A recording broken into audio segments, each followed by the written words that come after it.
기도하겠습니다. 아버지 하나님, 주님께서 놀랍게 우리를 구원시켜 주시고 하나님의 자녀로 삼아 주셨습니다. 그러나 이 땅에서 사는 것이 마치 광야길을 걸어가는 유대인들처럼 나그네처럼 살아가야 되는 험한 길을 가고 있습니다. 우리 주님을 섬기며 살아가는데 때로는 골짜기를 지나갈 때가 있고, 때로는 오르막길을 지나갈 때가 있고, 때로는 험한 길을, 가시밭길을 지나갈 때가 있습니다. 하나님, 그럴 때마다 하나님을 생각하고 역전시키는 하나님을 믿고 역전될 수 있도록 하나님 간구합니다. 우리 군산교회 식구들 한 사람도 낙오자가 생기지 않게 해주시고 역전시키는 하나님을 믿고 힘있게 살 수 있도록 도와주시기를 간절히 원합니다. 그리고 다음 주에 있는 오전 집회 도와주셔서 정말 많은 영혼들이 말씀 앞에 나오고 또 많은 영혼들이 구원받는 귀한 역사가 있기를 간구드립니다. 오늘도 주님께만 온전히 의탁을 드립니다. 예수님 이름으로 기도드렸습니다. 아멘. 창세기 50장입니다.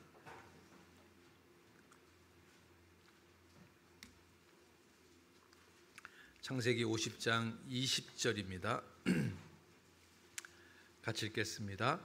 당신들은 나를 해하려 하였으나 하나님은 그것을 선으로 바꾸사 오늘과 같이 만민의 생명을 구원하게 하시려 하셨나니. 오늘은 위기의 상황을 역전시키는 하나님에 대해서 좀 말씀을 드리겠습니다. 우리가 주님을 섬기며 살아가는 동안에 어려운 일들이 많이 있습니다. 때로는 골짜기를 지나갈 때도 많고 힘든 일도 많습니다. 그런데 우리가 믿는 하나님은 어떤 하나님이냐면 그 모든 상황을 역전시키는 하나님이라는 겁니다. 그래서 우리가 역전의 하나님을 믿고 살아야 될 것 같고요. 또 어떤 방법으로 하나님이 역전시키는지 그 방법이 뭔지를 좀 배워서 우리가 그것을 삶 속에서 적용하고 실천해서 우리가 역전의 하나님을 경험할 수 있는 그런 우리 모두가 되었으면 좋겠습니다. 보통 사람들이 생각하는 역전, 인생 역전 하면 로또를 생각할 겁니다. 그 로또 복권 당첨이 되면 인생이 역전될 거라고 생각하고 지금도 많은 사람들이 매주마다 로또 복권을 삽니다.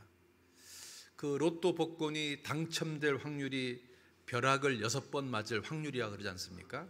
숫자로 말하면 814만 5천분의 1이랍니다. 그러니까 800만 분의 1이다. 그러니까 거의 희박한 이야기죠. 그런데 이제 그 로또에 당첨이 됐다 할지라도 정말 그 사람 인생이 역전되느냐 통계를 조사해 보니까 대부분 사람들은 오히려 인생이 더 불행해졌다. 그래서 로또 맞기 전보다 더 불행해졌다. 이렇게 얘기합니다.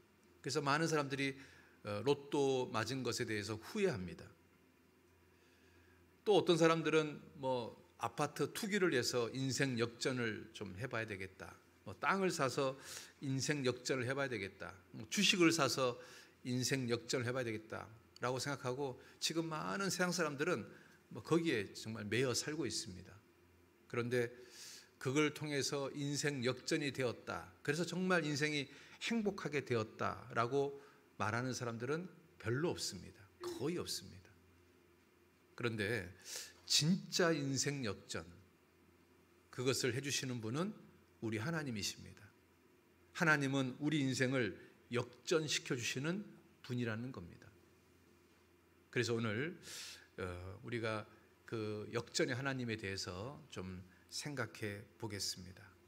오늘 지금 읽었던 본문의 요셉은 정말 역전의 대명사를 할 수 있는 대표적인 인물 중에 하나입니다. 그 사람은, 요셉은 한때는 아버지의 사랑을 독차지했던 사람이었습니다. 그런데 형들의 시기로 말미암아 노예로 팔려가서 꽤 오랜 세월을 노예로 살았습니다. 그리고 또 억울하게 감옥에 들어가서 또 죄수의 생활을 했습니다. 그런데 하나님이 놀랍게 요셉의 인생을 역전시켜서 국무총리가 되게 했고 많은 사람들의 생명을 살리는 사람이 되게 했습니다. 우리는 요셉이라는 한 사람의 인생을 딱 쳐다보면 하나님은 정말 역전의 하나님이시구나, 이것을 알 수 있습니다. 근데 요셉이요, 역전이 되기 전에 요셉의 인생이 평탄했냐? 평탄하지 않았습니다. 정말 많은 어려움을 겪었습니다. 요셉은 정말 많은 화살을 받은 사람입니다. 여러분, 이 요셉에 대해서 창세기 49장 23절 한번 봅시다. 이 요셉을 이렇게 이야기합니다. 23절 한번 봅시다. 23절 같이 봅시다.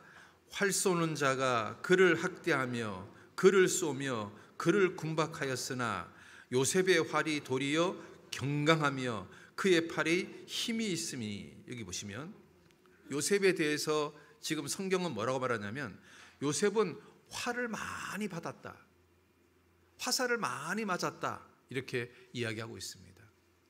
여러분, 요셉이 어떤 화살을 많이 맞았을까요? 요셉은 딱 태어나 보니까 자기 위로 형이 10명이나 있습니다.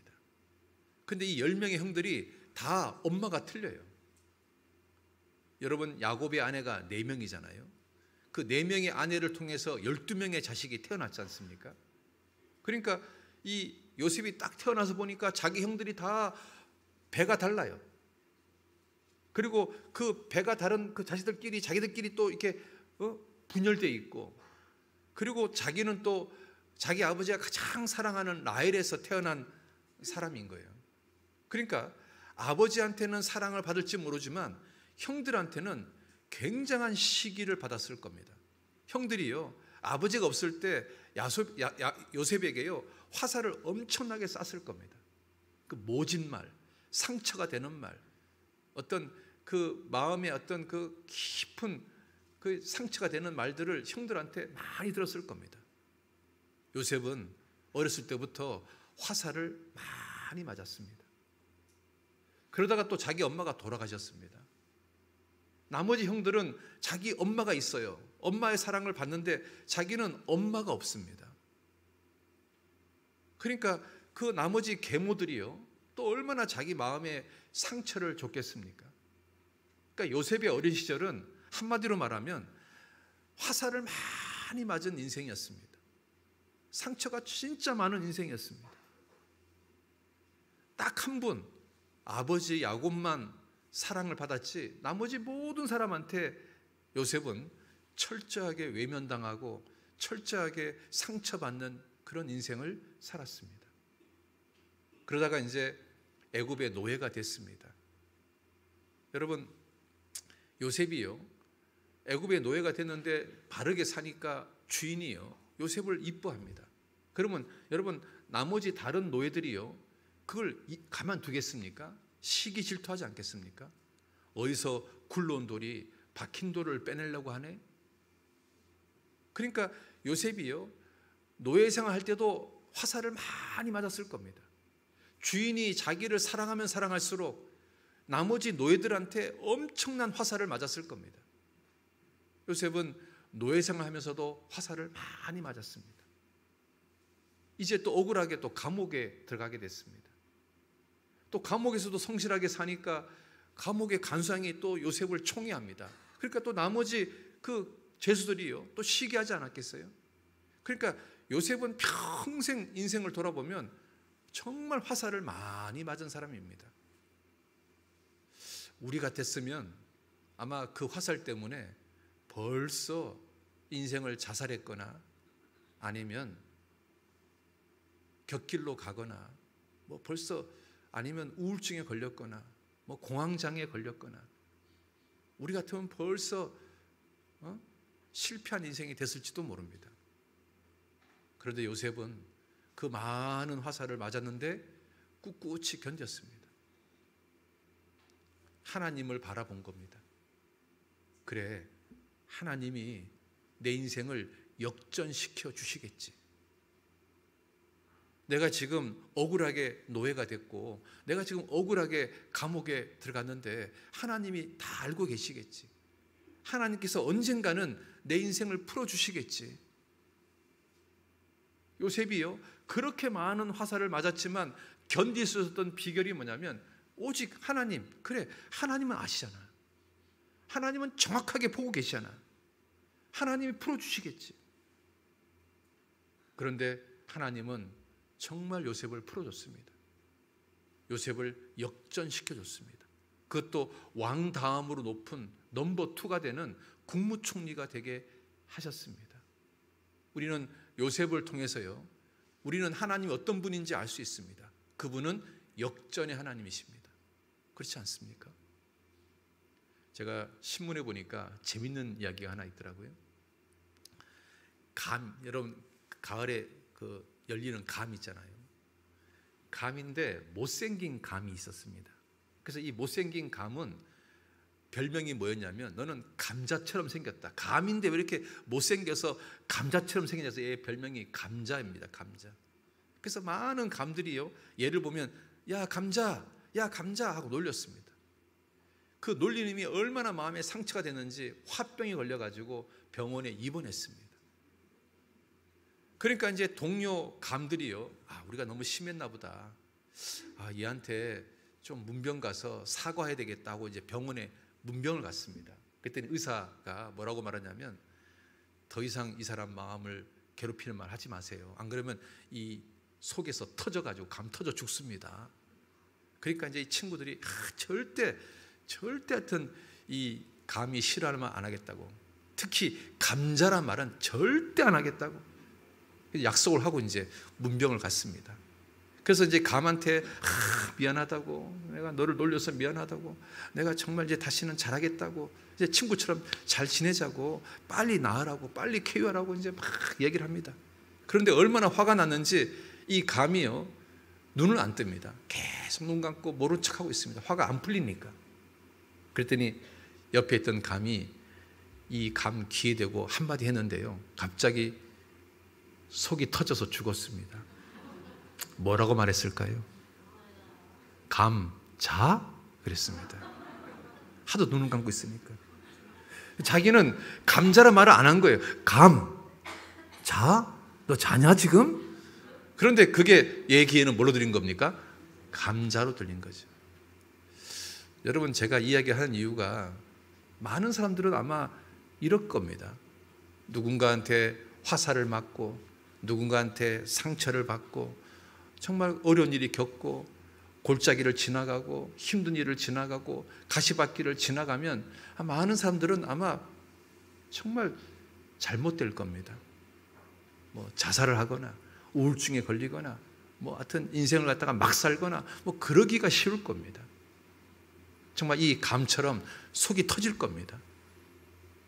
그런데 요셉은 그 모든 것을 견뎠습니다.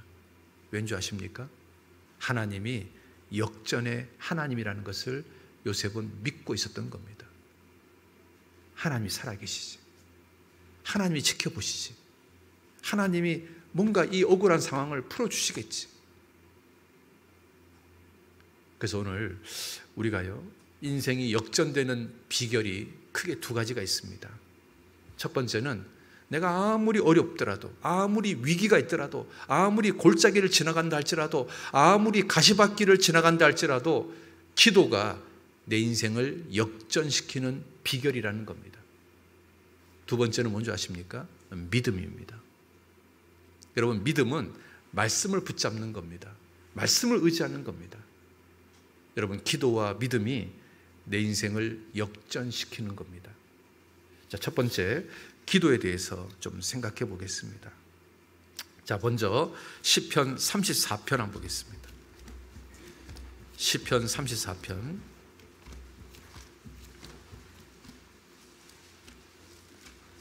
시편 34편 6절입니다.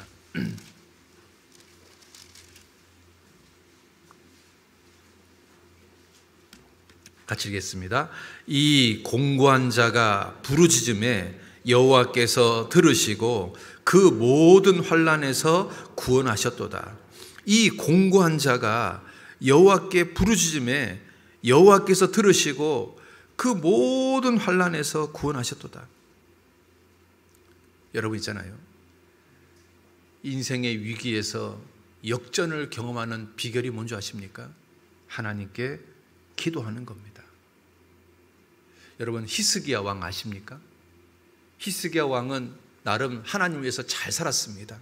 그런데 어느 날 정말 천청병력 같은 말을 들었습니다. 네가 곧 죽을 거다. 히스기야는 그 말을 듣고 의사를 만나러 가지 않았습니다. 또 그 말을 듣고 좌절하고 낭망하지도 않았습니다. 히스기야는 그 말을 듣고 하나님께 무릎 꿇고 기도했습니다. 하나님, 좀 저 더 살려주시면 안 되겠습니까? 주를 위해서 좀 더 일할 수 있는 기회를 주시면 안 되겠습니까? 그러자 하나님이 히스기야의 눈물과 기도를 들었다고 이야기하면서 15년을 더 연장시켜 줬습니다. 그리고 히스기야는 그때 구원을 받게 됩니다. 여러분 있잖아요, 최악의 상황에서 하나님께 무릎 꿇는 게 쉬운 줄 아십니까? 쉽지 않습니다. 똑같은 이야기 하나 해볼까요? 아사라는 왕이 있습니다. 이 아사라는 왕도 중병에 걸렸습니다. 그런데 이 아사는 히스기야처럼 하나님께 무릎 꿇은 게 아니라 의사를 만나러 갔습니다. 의사를 의지했습니다. 하나님께 무릎 꿇지 않았습니다. 그러니까 아사는 인생이 역전되지 않았습니다. 결국은 그 질병 때문에 죽게 됐습니다. 여러분, 히스기야와 아사의 차이가 뭘까요? 둘 다 죽을 병이 걸렸지만 한 사람은 하나님께 무릎을 꿇어서 인생이 역전되었고, 한 사람은 의사를 만나서 결국은 그 병 때문에 죽었습니다. 최악의 상황에서 하나님께 기도한다는 게 여러분 쉬운 줄 아십니까? 절대 쉽지 않습니다. 여러분, 아사는 성경에 이렇게 되어 있습니다. 저가 여호와께 구하지 아니하고 의원들에게 구하였더라. 그렇게 되어 있습니다. 아사는 여호와께 구하지 않고 의원들에게 구하였더라. 그러니까 하나님이 손 놓고 있는 겁니다. 그러니까 아사 인생은 역전이 없는 겁니다. 반대로 히스기야는 얼굴을 벽으로 향하고 여호와께 기도하고 심히 통곡했다고 되어 있습니다. 그러니까 하나님이요, 히스기야는 역전시켜 주시는 겁니다. 여러분 다시 한번 봅시다. 시편 34편 6절, 이 공고한 자가 부르짖음에 여호와께서 들으시고 그 모든 환난에서 구원하셨도다. 역전시켰다, 그 말 아닙니까? 여러분, 다윗도 얼마나 많은 고난이 있었던 사람입니까? 다윗도 얼마나 많은 화살을 맞았습니까?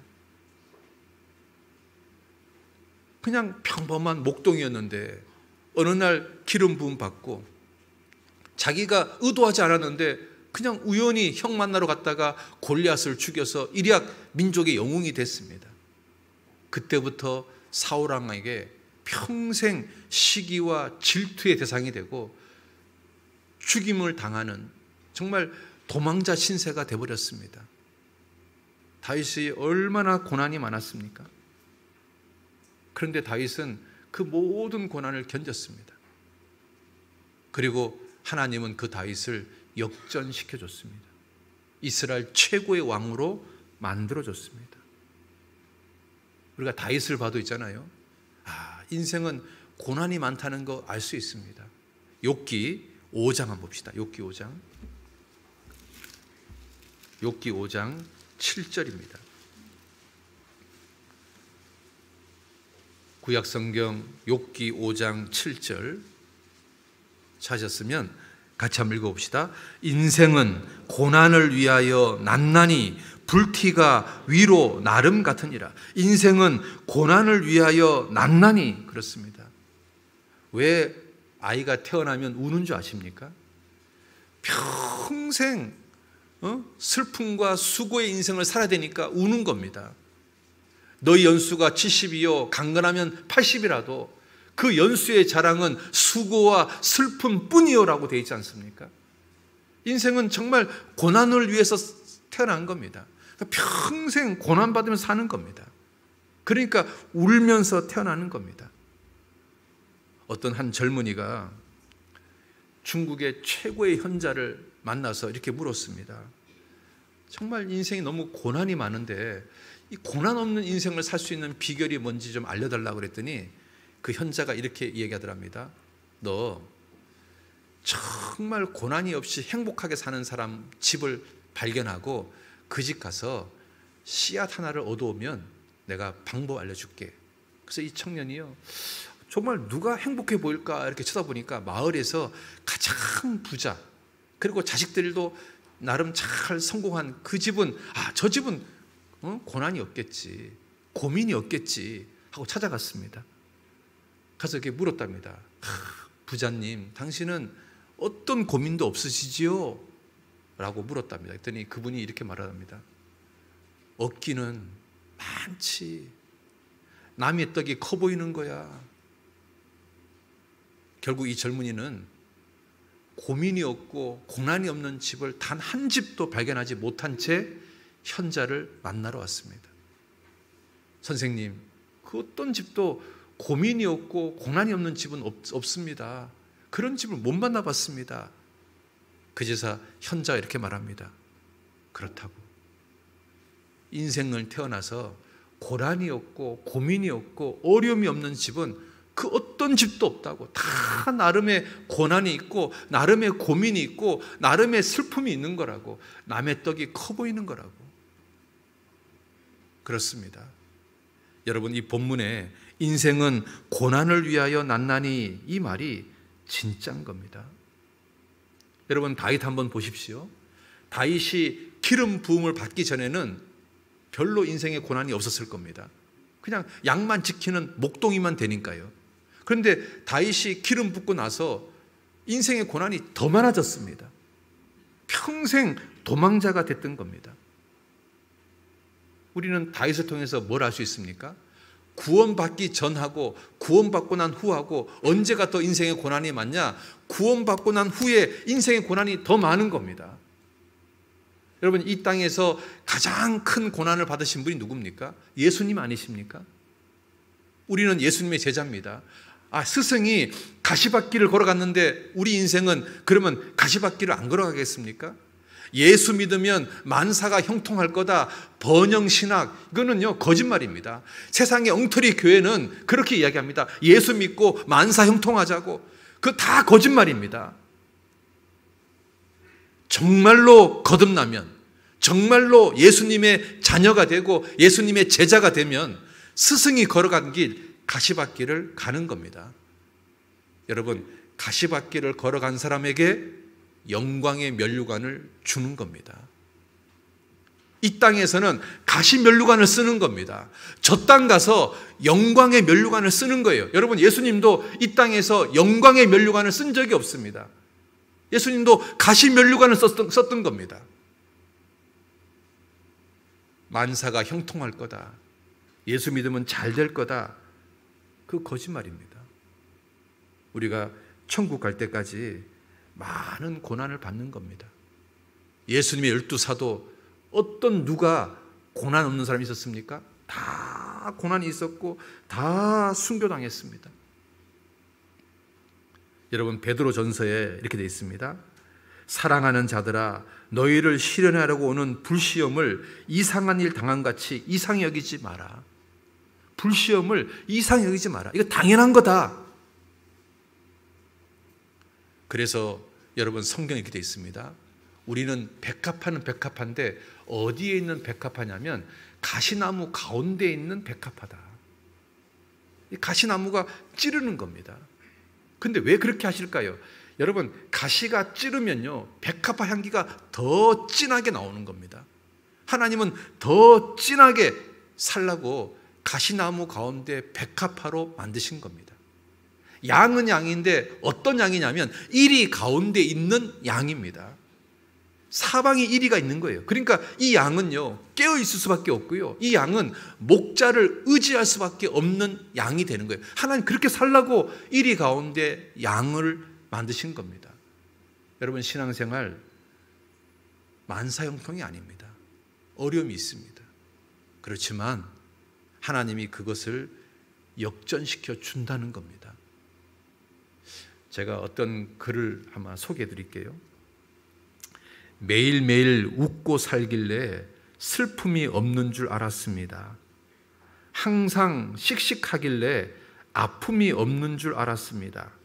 언제나 강해 보이길래 눈물이 없는 줄 알았습니다. 늘 밝아 보이길래 고통이 없는 줄 알았습니다. 당신도 괜찮은 척, 아무렇지도 않은 척 그렇게 살아가고 있었군요. 힘내세요. 당신을 진심으로 사랑하고 응원합니다. 여러분, 이 말에 정말 맞는 사람이 누굴까요? 그리스도인 아닙니까? 제가 주일날 여러분들을 뵐 때는 한 사람 한 사람이 다 아무 문제가 없어 보이고 아무 걱정이 없어 보이고 정말 행복한 삶을 살고 있는 줄 알았습니다. 그런데 지난 1년 동안 한 사람 한 사람 이렇게 집을 신방해 보고 그분하고 대화해 보니까 정말 모든 분들이 나름의 아픔이 있고 고난이 있고 십자가가 있었습니다. 어떤 분들은 경제적으로 너무 어려워서 힘들어 하시는 분도 있었고, 어떤 분은 질병 때문에 힘들어 하시는 분이 있었고, 어떤 분들은 부모님이나 자녀가 구원받지 않아서 또는 배우자가 구원받지 않아서 힘들어 하시는 분도 있었고, 다 나름 어려움이 있었습니다. 그런데 주일날 여러분을 뵈면 여러분 얼굴은 늘 밝아 보이고 또 씩씩해 보여서 정말 아무 문제 없는 줄 알았습니다. 여러분, 그리스도인이야말로 그렇게 사는 거 아닙니까? 슬픔이 있어도 아픔이 있어도 하나님이 계시니까 견디고 사는 거 아닙니까? 우리 그렇게 사는 거예요. 내가 주일날 교회 오면 내가 비록 어려움이 있어도 힘든 게 있어도 밝게 미소를 짓는 거예요. 제가 잠깐 어떤 그 TV 어떤 화면을 봤는데 이 사람의 얼굴이 있잖아요. 항상 딱딱한 얼굴이에요. 잘 웃지 못하는 얼굴이에요. 그러니까 하도 웃으라 그러니까 이러고 있는 거예요. 웃는 게 익숙하지 않은 사람, 웃는 게 너무 어색한 사람. 그래도 웃어보려고 자기 딴에는 사진 찍으면 기특하지 않습니까? 여러분, 교회 오시면 정말 어려운 게 있고 아픔이 있고 정말 슬픈 게 있어도 있잖아요. 웃는 거예요. 몇 사람 봐봐요. 한번 미소 한번 지어봐요. 네?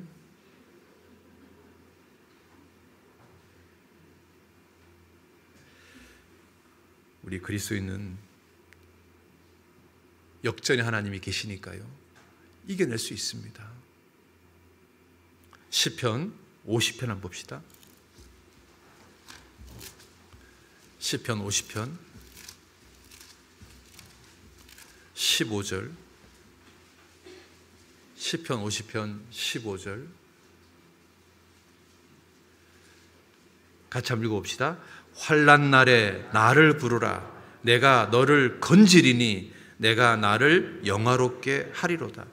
환난 날에 나를 부르라. 내가 너를 건지리니 내가 나를 영화롭게 하리라. 환난 날에 나를 부르라. 하나님 좀 찾아봐라. 역전의 하나님이 네 인생의 위기를 역전시켜 줄겠다. 환난 날에 나를 좀 불러라. 왜 나한테 기도하지 않냐? 왜 나한테 찾아오지 않냐? 여러분, 다윗이요, 다윗은 정말 최악의 상황을 너무 많이 맞이했던 사람입니다. 그런데 다윗은 그 인생의 최악의 상황에서 그때마다 뭐 한 줄 아십니까? 기도한 사람입니다. 자, 시편 57편 한번 봅시다. 시편 57편 1절, 이제 제목 한번 봅시다. 제목 한번 같이 읽어봅시다. 다윗의 믹담시, 영장으로 알다스엣에 맞춘 노래. 다윗이 사울을 피하여 굴에 있던 때에. 자, 이게 상황이 이런 상황입니다. 사울왕이 다윗을 죽이려고 군대를 보냈습니다. 다윗이요, 군대가 삥 둘러 자기를 포위하고 있으니까 도망갈 데가 없는 거예요. 그래서 마지막으로 도망간 곳이 굴 속에 도망간 겁니다.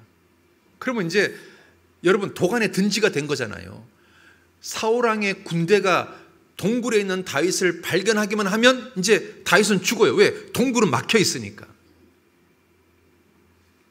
그러면 지금 다윗 입장에서는요, 사방이 완전히 막혀 있는 거예요.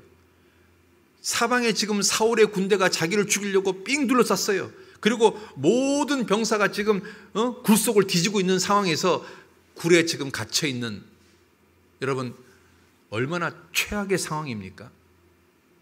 그런데 이 최악의 상황에서 다윗이 한 게 뭔지 아십니까? 하나님께 기도하고 있는 겁니다. 1절 한번 봅시다. 하나님이여 나를 긍휼히 여기시고 나를 긍휼히 여기셔서 내 영혼이 죽게 피하되 주의 날개 그늘 아래서 이 재앙이 지나기까지 피하리이다. 하나님 나 좀 불쌍히 여기십시오. 나 좀 살려주십시오. 이 재앙이 좀 지나가게 해주십시오. 여러분, 다윗이 죽었습니까? 하나님이 지켜줬습니까? 지켜줬습니다. 다윗이 위대한 게 뭔지 아십니까? 최악의 상황에서, 가장 최악의 상황에서 그래도 다윗이 한 일이 뭐냐면 역전에 하나님께 기도한 겁니다. 하나님, 나 좀 살려주십시오. 이 재앙이 지나기까지 나 좀 지켜주십시오. 하나님은 다윗을 지켜줬습니다. 보호해줬습니다. 그리고 최고의 왕으로 만들어주셨습니다. 왜 하나님이 다윗에게 이런 최악의 상황을 경험시킬까요? 정말 하나님의 사람으로 만들기 위해서 지금 훈련시키고 있는 거 아닙니까? 불순물을 지금 제거해서 순금 만들려고 지금 하나님이 지금 재련하고 있는 거 아닙니까? 똑같습니다. 왜 하나님이 나한테 고난을 줄까요? 어려움을 줄까요? 골짜기를 지나가게 할까요? 나를 지금 훈련시키고 있습니다. 내 속에 있는 불순물을 제거해서 정말 금덩어리로 만들려고 나를 지금 훈련시키고 있는 겁니다. 하나님 나를 지금 훈련시키는 차원에서 내가 어려움을 겪고 있다면, 내가 다윗처럼 막힌 굴 속에 지금 피해 있다면 나도 다윗처럼 기도하는 겁니다. 하나님 나를 긍휼히 여기시고 나를 긍휼히 여기셔서 이 재앙이 지나기까지 주의 날개 그늘 아래 피하게 하소서. 하나님, 우리 하나님은 기도에 응답하시는 역전의 하나님이십니다. 여러분, 최악의 상황에서 기도가 상황을 역전시키는 비결입니다. 시편 142편 볼까요? 거기도 똑같습니다. 시편 142편.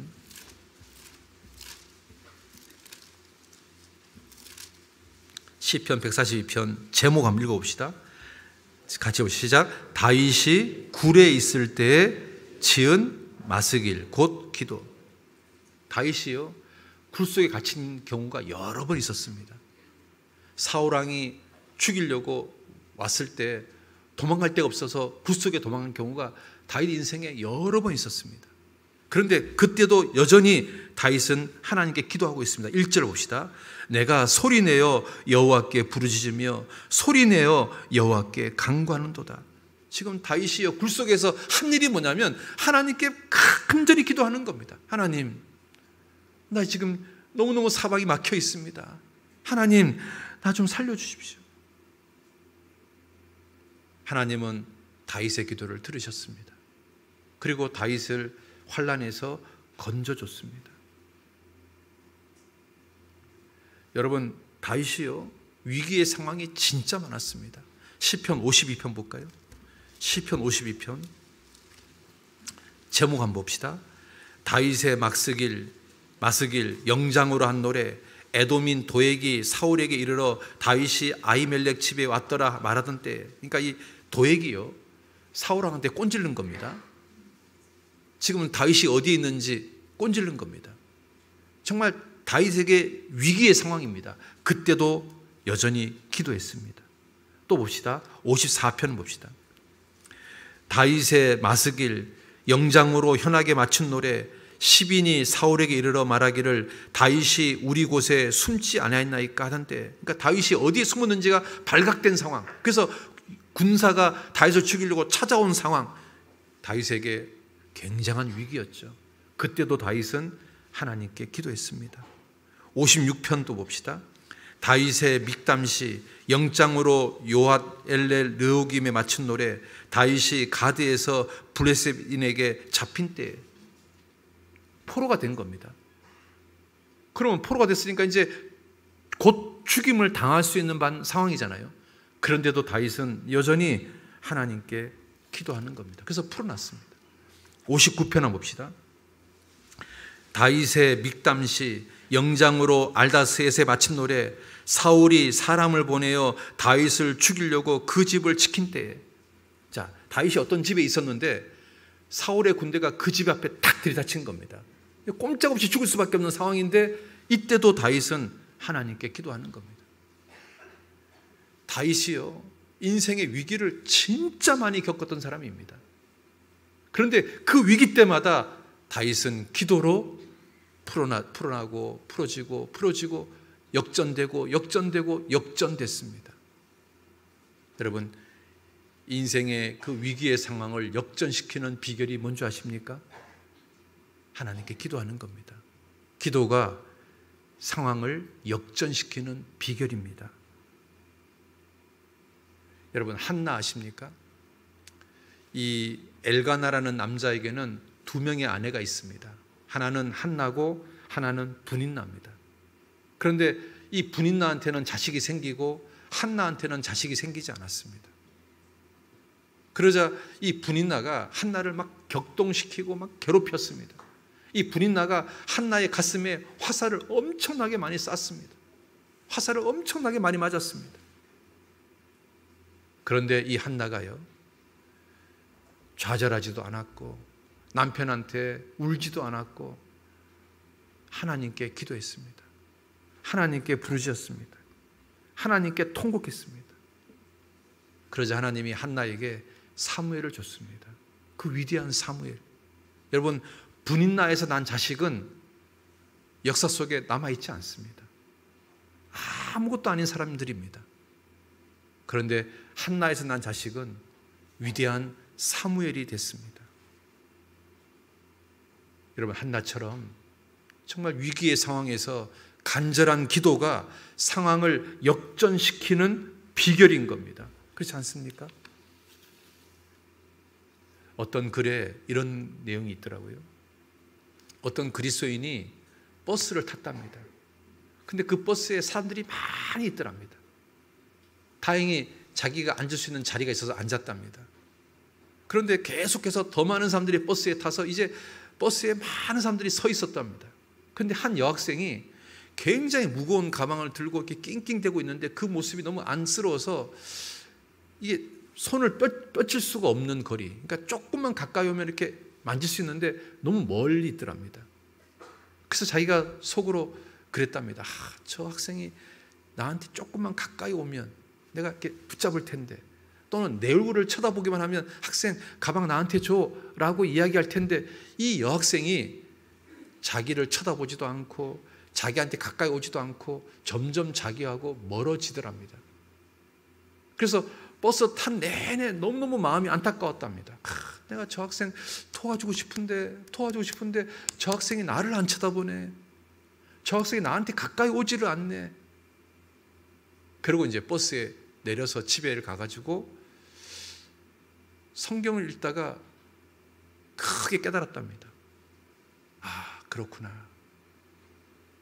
그 버스에 탄 여자가 나고 버스에 앉아있는 그 내가 하나님이구나. 하나님은 지금도 나를 쳐다보고 나를 도와주고 싶어서 이렇게 손을 내밀려고 그러는데 내가 하나님을 바라보지 않구나. 내가 하나님께 가까이 가지 않구나. 내가 하나님께 기도하지 않는구나. 내가 하나님께 성경 읽지 않는구나. 여러분, 일주일 내내 성경 한자 보지 않고 일주일을 보내신 분, 여러분, 그 사람은 어떤 사람입니까? 하나님이 간절히 도와주고 싶어서 나를 쳐다보고 있는데 하나님께 얼굴 한번 내밀지 않고 외면한 사람 아닙니까? 내가 하루 중에 하나님께 진지한 기도를 단 한 번도 하지 않는 사람, 그 사람은 어떤 사람입니까? 내 인생의 위기를 도와주고 싶어서 그 역전의 하나님이 정말 손을 내밀고 싶은데 하나님께 눈길 하나 주지 않는 그리스도인 아닙니까? 여러분, 하나님은 역전의 하나님이십니다. 그분은 여러분의 위기의 상황을 도와주고 싶어서 정말 사랑스러운 눈빛으로 여러분을 지금 바라보고 있습니다. 그리고 여러분에게 정말 도와주기 위해서 손을 내밀고 계십니다. 그런데 정작 우리는 하나님께 눈길 한 번 주지 않습니다. 기도도 안 합니다. 성경도 안 읽습니다. 그리고 뭐라고 말하냐면 하나님은 나 인생을 안 도와준다고 원망하고 불평하고 있습니다. 여러분, 하나님은 지금도 여전히 나를 사랑스러운 눈빛으로 쳐다보고 있습니다. 나를 도와주고 싶어서 지금도 여전히 손을 내밀고 있습니다. 그런데 내가 하나님께 눈길을 돌리는 게 아니에요. 하나님을 내가 외면하고 있는 겁니다.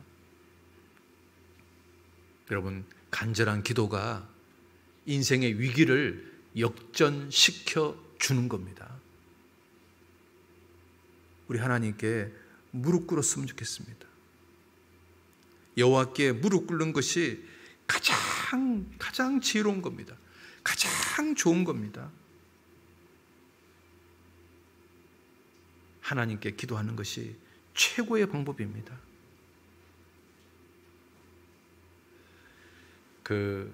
제가 한 어린아이를 소개해 볼게요. 1833년도에 스웨덴에서 한 어린아이가 태어났습니다. 이 아이가 몸이 너무 약하고 너무 변약한 몸으로 태어나서 엄마 젖을 빨 힘도 없었답니다. 그래서 의사가 이 아이는 얼마 살지 못하고 죽을 겁니다라고 처방했답니다. 그런데 이 아이 엄마는 이 아이를 포기할 수 없어가지고 하나님께 계속 기도했답니다. 하나님, 이 아이 좀 살려주십시오. 이 아이가 건강이 회복된다면 정말 하나님을 위해서 쓰임받는 아들이 되게 하겠습니다. 이 아이 좀 살려주십시오. 계속 기도했답니다. 이 아이가 건강이 안 좋아서 공부도 못했답니다. 여러분, 생활기록부에 이렇게 써 있답니다. 이 아이는 빈곤한 환경에 태어났고 몸이 너무 병약해서 수업 받을 수 없는 아이다, 이렇게 써놨답니다. 그런데 이 아이의 엄마는 이 아이를 끝까지 포기하지 않았습니다. 남편은 사업이 망해서 가정을 버리고 도망갔고, 이 엄마는 4명의 아이를 키우는데 조그만 채소 가게를 열어가지고 거기서 간신히 버는 돈으로 4명의 아이를 키우는데 유독 이 아이는 몸이 너무 약한 겁니다. 그런데도 이 엄마는 매일같이 아이를 위해서 기도했습니다. 하나님, 이 아이 건강 좀 회복시켜 주십시오. 이 아이가 정말 하나님의 도우심으로 건강이 회복된다면 정말 하나님 위해서 쓰임받는 아이가 되게 하겠습니다. 그런데 하나님이요, 이 아이 엄마의 기도를 들으셔가지고 이 아이가 몸이 좋아졌습니다. 나중에 위대한 인물이 됐습니다. 이 아이가 누군지 아십니까? 노벨입니다. 노벨. 노벨상을 만든 노벨. 다이너마이트를 만든 노벨. 엄청난 갑부가 된 노벨 말이에요. 이 노벨이요, 자기 전 재산을 노벨상을 만드는데 헌납한 이유가 뭔지 아십니까? 자기가 어떻게 인생을 살았는지, 자기가 어떻게 건강해졌는지 그 엄마의 기도를 들었기 때문에 자기가 하나님께 헌신하려는 마음으로 그렇게 한 거 아니겠습니까? 여러분, 기도가 인생을 역전시키는 비결이라는 겁니다. 그게 인생을 역전시키는 비결입니다. 시편 95편 6절 한번 봅시다. 시편 95편 6절 같이 봅시다. 오라, 우리가 굽혀 경배하며 우리를 지으신 여호와 앞에 무릎을 꿇자. 우리를 지으신 여호와 앞에 무릎을 꿇자. 하나님께 무릎을 꿇자. 하나님께 좀 기도 좀 하자. 여러분, 그 아브라함 링컨은 어려울 때마다 하나님께 무릎을 꿇었답니다. 우리가요, 하나님께 무릎을 꿇으면 하나님의 그 역전의 하나님을 경험할 수 있는데 우리가 무릎을 꿇지 않습니다. 여러분, 유대인들은요, 무릎이 힘을 상징한다고 합니다. 그런데 무릎을 꿇는다는 말은 자기 힘을 포기하는 겁니다. 자기 수단과 방법을 하나님께 포기하는 겁니다. 그리고 하나님을 전적으로 의지한다는 표현입니다. 여러분, 축복하다라는 히브리어가 바라크입니다. 그런데 이 바라크가 또 다른 뜻이 뭐냐면 무릎을 꿇는다라는 뜻입니다. 여러분, 놀랍지 않습니까? 무릎을 꿇는 게 축복한다는 말인 겁니다. 하나님께 무릎을 꿇는 사람이 하나님께 축복받는 비결인 겁니다. 다시 한번 볼까요? 시편 95편 6절, 오라 우리가 굽혀 경배하며 우리를 지으신 여호와 앞에 무릎을 꿇자. 우리를 지으신 여호와 앞에 무릎을 꿇자. 여러분, 어떤 부부가요, 손을 마주잡고 무릎을 꿇고 기도하고 있다면 하나님이 그 부부에게 복을 내리지 않을까요? 어떤 부모와 자식들이 함께 무릎을 꿇고 기도하고 있다면 하나님이 그 가정에 은혜를 내려주지 않으실까요? 어떤 구역이 무릎을 꿇고 하나님께 간절히 기도한다면 하나님이 그 구역 역사하지 않을까요? 어떤 교회가 무릎을 꿇고 한 마음으로 기도한다면 하나님이 그 교회 도와주지 않으실까요? 여호와께 무릎을 꿇자. 낙타는 있잖아요, 아침 일어나면 주인 앞에 무릎을 다 꿇습니다. 그러면 주인은 그 낙타 등에 오늘 짊어져야 될 짐을 이렇게 씌웁니다. 그리고 이제 하루가 일과가 끝나면 낙타는 다시 또 주인 앞에 무릎을 다 꿇습니다. 그러면 주인은 그 등에 있는 짐을 또 빼내줍니다. 낙타는 하루의 시작도 주인 앞에 무릎을 꿇고 시작합니다. 하루의 마침도 주인 앞에 무릎을 꿇고 하루를 마감합니다. 우리도 그 낙타처럼 하루의 시작을 주님께 무릎 꿇고 시작하는 겁니다. 그리고 하루를 마칠 때도 주님께 무릎 꿇고 하루를 마치는 겁니다. 야곱이 있잖아요, 형 에서가 400명의 군사를 이끌고 자기를 죽이려고 올 때 처음에는요, 여호와께 무릎 꿇지 않았습니다. 자기 수단과 방법을 동원해서, 자기 꾀를 동원해서 형의 마음을 바꿔보려고 애를 썼습니다. 그런데 어떤 수단과 방법도 안 통하는 겁니다. 여전히 형은 400명의 군사를 끌고 자기를 죽이려고 오고 있었습니다. 마지막에 야곱이요, 하나님께 무릎을 꿇었습니다. 그러자 있잖아요, 형의 마음이 싹 바뀌어버렸습니다. 역전이 되어버렸습니다.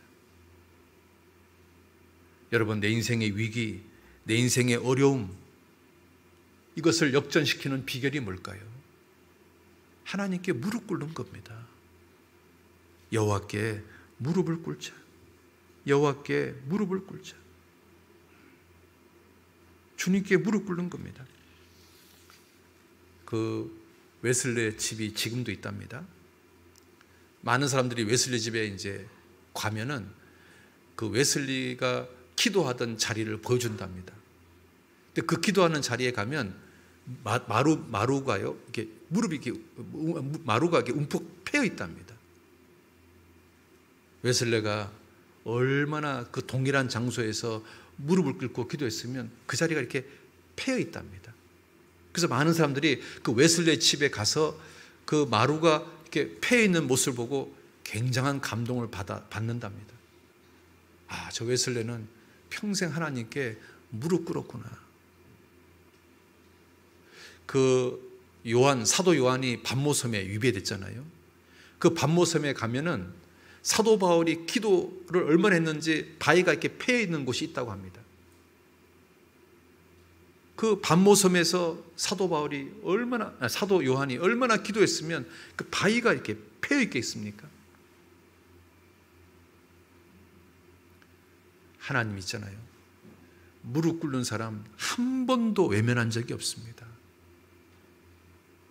인생의 상황, 그 위기의 상황을 역전시키는 최고의 방법은 하나님께 무릎 꿇는 겁니다.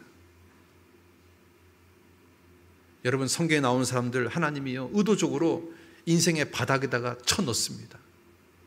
요셉도 인생의 바닥에 쳐넣었고, 다윗도 인생의 바닥에 쳐넣었고, 모세도 인생의 바닥에 쳐넣었고, 느헤미야도, 다니엘도, 베드로도, 사도 바울도 전부 다 인생의 바닥에 쳐넣었습니다. 그들이요 인생의 바닥에서 한 일이 뭔지 아십니까? 하나님께 무릎 꿇고 기도했습니다. 그 인생의 바닥에서 하나님께 눈물 흘리면서 기도했습니다. 그러자 하나님이 그들의 기도를 들으시고 역전시켜 주셨습니다. 인생의 바닥에서 하나님께 눈물 흘리던 자리, 하나님께 기도하던 자리, 그 자리가 그 사람의 인생을 바꾸는 자리였던 겁니다. 내가 지금 인생의 바닥에 처해 있습니까? 내가 지금 인생에 어려움이 있습니까? 위기가 찾아왔습니까? 골짜기를 지나가고 있습니까? 가시밭길을 지나가고 있습니까? 여러분, 그렇다면 그 자리에서 무릎 꿇으십시오. 그리고 하나님께 눈물로 기도해 보십시오. 하나님이 여러분 인생을 바꿔줄 겁니다. 김재범이라는 사람 아십니까?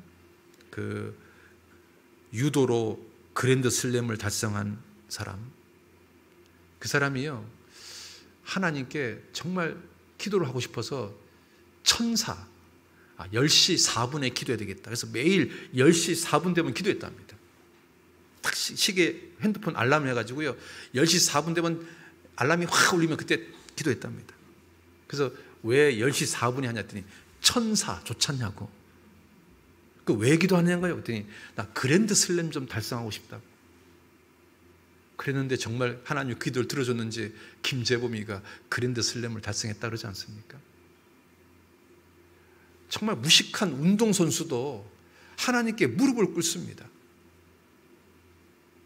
여러분, 유도는요 상대방을 잡아뜨려야 이기는 거잖아요. 유도 선수가요 누군가에게 무릎을 꿇는다는 게 치욕인 거잖아요. 그런데 그 위대한 유도 선수가 다른 누구에게도 무릎 꿇지 않았는데 하나님께는 매일 10시 4분이 되면 무릎을 꿇었다는 거 아닙니까? 왜 우리는 무릎 꿇지 못합니까?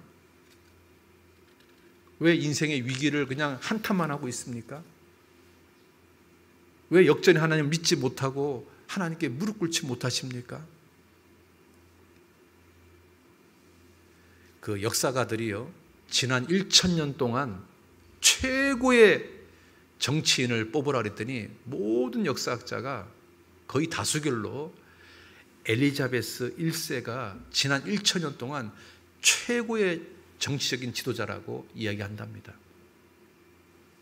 여러분, 엘리자베스 1세는 그 엄마가요 단두대에 처형당한 사람입니다. 그리고 왕이 될 가능성이 전혀 없는, 그래서 왕의 자식들 중에서도 가장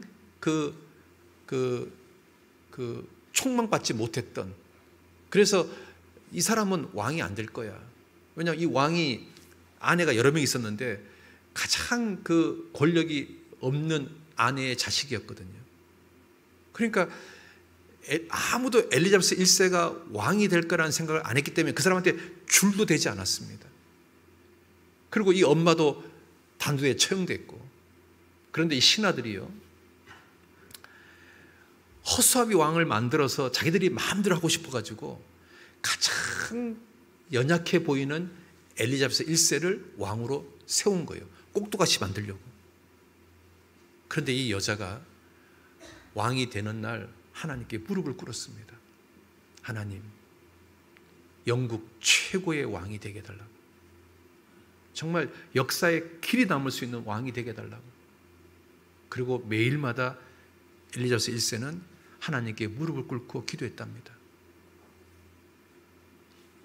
엘리자베스 1세 때문에 영국은 그 전만 해도요 그냥 해적의 나라였는데 대영 제국이 됐습니다. 신사의 나라가 됐습니다. 문화의 중심지가 됐습니다. 늘 프랑스가요, 영국을 무시했습니다. 저 무식한 놈들. 그런데 프랑스의 문화를 앞질러 버렸습니다. 해가 지지 않는 나라의 토대를 만든 게 엘리자베스 1세입니다. 여러분, 하나님께 무릎 꿇는 사람, 정말 나약하고 보잘것없는 사람이고 천한 사람이지만 위대한 사람으로 만들 수 있는 겁니다. 역전의 하나님이 계신 겁니다. 하나님께 무릎 꿇었으면 좋겠습니다. 여러분, 복음성가 중에 이런 가사가 있습니다. 이제 역전되리라 라는 제목의 가사인데요, 기도를 멈추지 마라. 눈앞의 상황이 마음을 눌러도 원망치 마라. 너의 입을 지키라. 저들은 너의 입을 보고 있다. 마음을 뺏기지 마라. 내가 널 도우지 않는다는 소리에 너의 모든 게 불리해도 너는 기도를 계속하라. 너 기도를 멈추지 마라. 내가 너의 그 모든 상황을 바로 역전시키리니 너 기도를 멈추지 마라. 내가 잠시도 쉬지 않고 모든 걸 지켜보고 있으니 바로 역전되리라. 너 기도를 멈추지 마라. 너 어려워도 힘들어도 기도를 멈추지 마라. 내가 너를 역전시켜 줄 거다. 우리가 위기의 상황에, 어려움의 상황에서 기도한다면 하나님이 역전시켜 줄 겁니다. 두 번째 비결은 믿음입니다. 역전이 되는 또 한 가지 방법은 우리가 믿음을 갖는 겁니다. 특히 말씀을 믿는 겁니다. 여러분, 이삭이요, 흉년이 딱 들었을 때 애굽에 가려고 그랬습니다. 그때 하나님이 이삭한테 이렇게 말합니다. 이삭아, 너 애굽에 내려가지 마라. 이삭은 고민했습니다. 내 생각을 따를 거냐, 하나님 말씀을 따를 거냐. 거기서 이삭은 말씀을 붙잡았습니다. 그랬더니 하나님 이삭을 100배나 부자가 되게 했습니다. 여러분, 말씀을 붙잡는다는 말은 믿음으로 사는 겁니다. 믿는다는 말은 말씀을 붙잡는 겁니다. 우리가요, 말씀을 붙잡을 때 하나님이요, 우리를 역전시켜 줍니다. 내가 최악의 상황, 위기의 상황에서 내가 하나님 말씀을 딱 붙잡으면 하나님이요, 그 사람을 지켜보시고 일어나서 우리를 도우시려고 역사하십니다. 주님이 언제 일어난 줄 아십니까? 기도하는 사람, 또 하나는 말씀을 붙잡는 사람. 그 사람을 볼 때마다 하나님은 앉아 계시지 않습니다. 일어나십니다. 이사야서 30장 보겠습니다. 이사야 30장 18절입니다.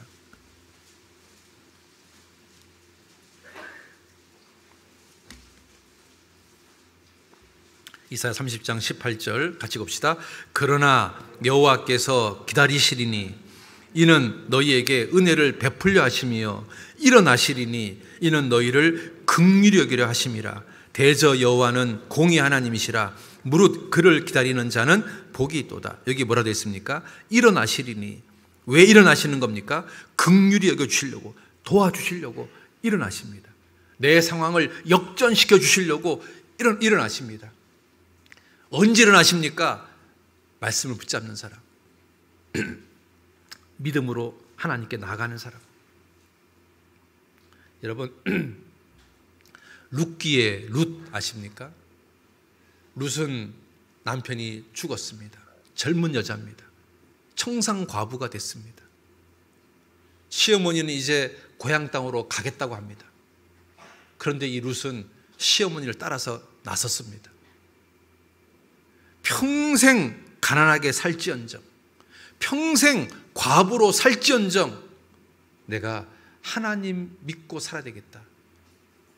룻은 앞이 캄캄한 인생입니다. 아무 희망이 없는 인생입니다. 그런데 이 룻은 하나님께 인생을 걸었습니다. 그리고 말씀을 붙잡았습니다. 하나님을 믿는 마음으로 하나님께 나갔습니다. 그런데 하나님이 이 룻을 도와주려고 일어나셨습니다. 조금 도와준 게 아닙니다. 조금 역전시켜준 게 아닙니다. 놀라운 역전을 시켰습니다. 예수님 족보에 나오는 여자가 되어버렸습니다. 엄청난 여자가 됐습니다. 우리 한번 생각해 보셔요. 도대체 이 룻이란 여자는 이런 믿음이 어디서 나왔을까? 성경을 배운 것도 아닐 텐데, 우리처럼 설교를 들은 것도 아닐 텐데, 도대체 이 가련한 여자는 이런 기가 막힌 믿음이 어디서 생긴 것일까? 여러분, 놀랍지 않습니까? 우리는 매주일마다 설교 듣습니다. 매주 수요일마다 설교 듣습니다. 모임 때마다 설교 듣습니다. 개인적으로 성경을 봅니다. 집회 때마다 성경이 사실이라는 증거를 매일같이 봅니다. 그런데도 우리 믿음은 너무 작은데, 도대체 이 가련한 여자의 믿음은 어디서 생긴 걸까요? 우리처럼 주일 말씀 들은 것도 아니고, 우리처럼 수요 말씀 들은 것도 아니고, 우리처럼 전도 집회를 들은 것도 아니고, 우리처럼 믿음의 간증, 하나님의 살아있는 역사가 있었던 간증을 들은 것도 아닌데, 도대체 이 가련한 여자는 이런 기가 막힌 믿음이 어디서 생긴 걸까요?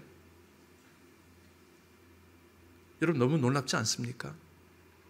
그 여자에 비해서 내 믿음이 너무 작은 것이 부끄럽지 않습니까?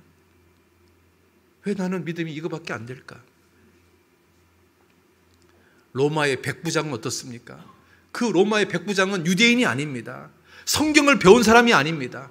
그런데 이 백부장은 뭐라고 말하냐면, 말씀만 하옵소서, 예수님이 감탄하는 믿음을 보여줬습니다. 도대체 이 백부장의 믿음은 어디서 온 걸까요? 유대인도 아닌데, 회당에서 설교를 들은 사람도 아닌데, 구약 성경을 읽어본 적도 없을 텐데, 도대체 이 로마의 백부장의 믿음은 도대체 어디서 온 걸까요? 거기에 비해서 내 믿음은 왜 이렇게 작을까요? 매주일 설교를 듣는데, 매주 수요일 날 말씀을 듣는데, 매일 성경을 읽고 있는데, 매일 누군가의 간증을 듣는데, 우리는 성경이 사실이라는 증거를 신문을 통해서 확인하고 있는데, 왜 내 믿음은 이렇게 작을까요? 도대체 이 가련한 룻의 믿음은 어디서 온 거고, 이 이방인 백부장의 믿음은 도대체 어디서 온 걸까요? 거기에 비해서 내 믿음은 왜 그렇게 작을까요? 우리가 역전의 하나님을 경험하려면 나한테 믿음이 있어야 되는데, 내가 말씀을 믿는 믿음, 말씀을 붙잡는 믿음이 있어야 되는데,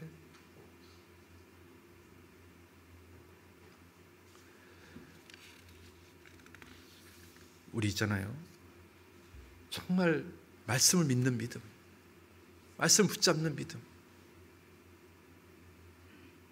그래서 우리도 그 역전의 하나님을 우리 삶 속에서 좀 경험하고, 그걸 또 간증도 하고, 좀 그랬으면 좋겠습니다. 에스더는 이스라엘 민족들이 다 멸망당할 위기에 처해 있었습니다. 정말 구의 말 투아웃이었습니다. 그런데 간절히 기도해서 역전이 됐습니다. 우리 스포츠에 할 때 이런 말 듣지 않습니까? 끝날 때까지 끝난 것이 아니다. 그렇죠? 2015년도에 세계 야구 대회가 있었답니다. 그때 중결승 때 한국하고 일본하고 붙었답니다. 8회 말까지 우리가 3대 0으로 지고 있었답니다. 그런데 9회 말에 4대 3으로 역전해서 결승전에 나가서 미국하고 싸워서 이겨가지고 그해 우승을 했답니다. 온 국민이 그 스포츠를 보고 열광을 했습니다. 왜냐하면 역전했으니까요. 그때 스포츠 해설자가 그런 말 했습니다. 끝날 때까지 끝난 것이 아니다. 여러분, 에스더가 살았을 때 이스라엘 민족들은 전부 다 멸절당할 상황이었습니다. 야구로 말하면 9회 말 투아웃이었습니다. 그런데 하나님께 간절히 기도했더니 역전이 일어났습니다. 끝날 때까지 끝난 것이 아니었던 겁니다. 모세는 도망자가 돼서 광야에서 40년 동안 양치기가 됐습니다. 이제 나이가 80이 됐습니다. 이제 무엇을 할 수 있는 나이가 이제 아닌 겁니다. 이제 인생을 조용히 마무리하는 그냥 시골 노인네가 됐습니다. 그런데 끝날 때까지 끝난 게 아니었습니다. 하나님은 그 80살 노인네를 불러서 이스라엘 민족의 구원자가 되게 했습니다. 끝날 때까지 끝난 게 아닙니다. 여러분, 링컨 가난하게 태어났습니다. 엄마가 9살 때 죽었습니다. 학교는 6개월 다녔습니다. 22세에 사업이 실패해서 그 빚을 갚는데 15년 걸렸습니다. 23세에 주의원 낙선했습니다. 24세에 또 사업이 실패했습니다. 26세에 사랑하는 여인이 죽었습니다. 27세에 신경쇠약과 정신분열증으로 고생했습니다. 29세에 의장 선거에 낙선했습니다. 31세에 대통령 선거에 낙선했습니다. 34세에 국회의원 선거에 낙선했습니다. 39세에 국회의원 선거에 또 낙선했습니다. 46세 상원의원 낙선, 47세 부통령 낙선, 49세 상원의원 낙선. 이 사람 인생에서 단 한 번도 성공한 적이 없습니다. 나이가 50이 될 때까지 링컨은 계속 실패했습니다. 그러다가 51세에 대통령이 됐습니다. 그런데 미국 사람들에게 물어보십시오. 미국 역대 대통령 중에서 가장 위대한 대통령, 가장 존경받는 대통령 누굽니까? 압도적인 1위가 링컨입니다. 이 사람은 50살 될 때까지 단 한 번도 인생에서 성공이라는 걸 해본 적이 없는 사람입니다. 그런데 51세에 대통령이 됩니다. 도대체 이 사람은 어디에서 이런 힘이 나왔을까요? 링컨이 뭐라고 고백한 줄 아십니까? 나는 늘 하나님께 무릎 꿇고 기도했다. 끝날 때까지 끝난 게 아닌 겁니다. 역전의 하나님이 계신 겁니다. 요셉은 꿈이 있었습니다. 그 꿈이 모든 환난과 고난을 견디겠습니다. 여러분, 가수 인순이가 부른 거위의 꿈이라는 노래 아십니까? 거기 이런 가사가 있잖아요. 그래요, 난 꿈이 있어요. 나는 그 꿈을 믿어요. 나를 지켜봐요. 한번 시간 되면 그 노래 한번 들어보십시오. 가사가 정말 마음에 울립니다. 그래요, 난 꿈이 있어요. 나는 그 꿈을 믿어요. 나를 지켜봐요. 요셉도 꿈이 있었습니다. 그래서 그 모든 고난을 견뎠습니다. 자, 우리에게는 어떤 꿈이 있습니까? 우리는 곧 주님이 공중 재림할 거라는 꿈, 우리가 휴거될 거라는 꿈, 그래서 천년왕국 때 1000년 동안 왕노릇하고 천국 가서 세세토록 왕노릇하는 꿈, 우리 그 꿈이 있지 않습니까? 아무도 우리 꿈을 믿어주지 않습니다. 우리를 향해 손가락질하고 있습니다. 그런데 우리에게는 그 꿈이 있습니다. 우리 있잖아요, 죽음 건너편에 갔을 때 인생 최고의 역전이 펼쳐질 겁니다. 이 상황하고는 비교가 안 되는 최고의 역전, 상상을 초월한 역전이 죽음 건너편에 가면 펼쳐질 겁니다. 욥이 얼마나 많은 고난을 받았습니까? 그런데 하나님이 욥을 역전시켜줬습니다. 재산은 2배로, 딸들은 전국에서 가장 아름다운 딸을 주시고 140살 살 때까지 욥을 축복했습니다. 그 욥이 받았던 인생 역전하고 비교가 안 되는 역전이 죽음 건너편에 가면 펼쳐질 겁니다. 우리 인생 최고의 역전, 우리가 휴거되는 겁니다. 여러분, 그날이 멀다고 생각하십니까? 멀지 않습니다. 곧 옵니다. 우리 그날을 기대하며 사는 겁니다. 더 기도하고 더 믿음으로 살고. 그 호주로 이민 간 어떤 한국 사람이 개나리꽃을 너무 좋아해서 한국에 있는 개나리꽃을 꺾어다가 호주에 가서 심었답니다. 그랬더니 잎사귀는 무성한데 꽃이 안 피더랍니다. 몇 년을 기다려도 꽃이 안 펴가지고 자기가 물어봤대요. 왜 이 개나리꽃이 잎사귀는 무성한데 꽃이 안 핍니까? 그랬더니 식물학자가 이렇게 말하더랍니다. 개나리꽃 같은 꽃은 겨울을 지나고 따뜻한 봄이 와야 꽃이 피는 식물입니다.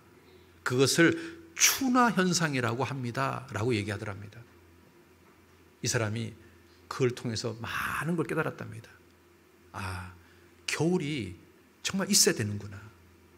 겨울이 있어야 꽃이 피는구나. 인생의 겨울, 인생의 고난, 인생의 위기, 그게 꼭 있어야 되는 겁니다. 그래야 그 사람 인생에 꽃이 쫙 피는 겁니다. 여러분, 가을 보리하고 봄 보리하고 어느 게 더 맛있고 어느 게 더 수확량이 많은 줄 아십니까?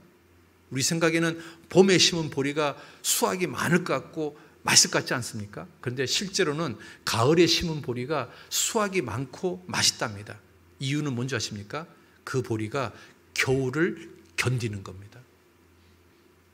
겨울을 견딘 보리는 겨울을 경험하지 않은 보리하고 비교가 안 될 정도로 수확량이 많고 맛있답니다. 여러분, 겨울은 우리 인생에서 꼭 필요한 겁니다. 그 인생의 위기에서 하나님을 바라보고 하나님께 기도하고 하나님께 의지하고, 그래서 인생 역전을 경험하는 겁니다.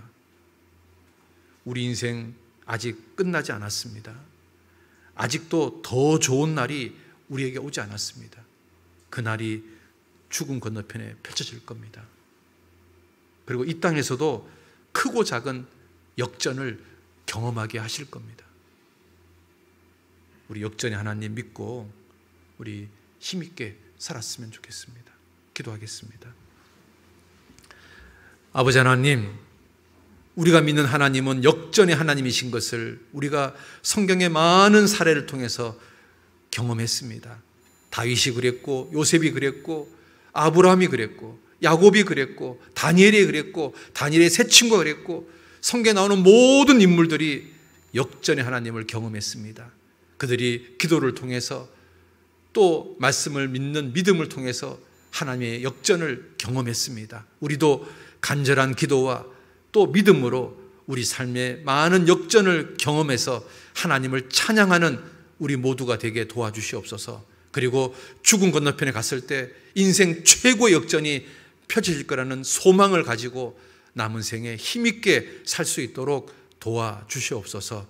예수님 이름으로 기도드렸습니다. 아멘.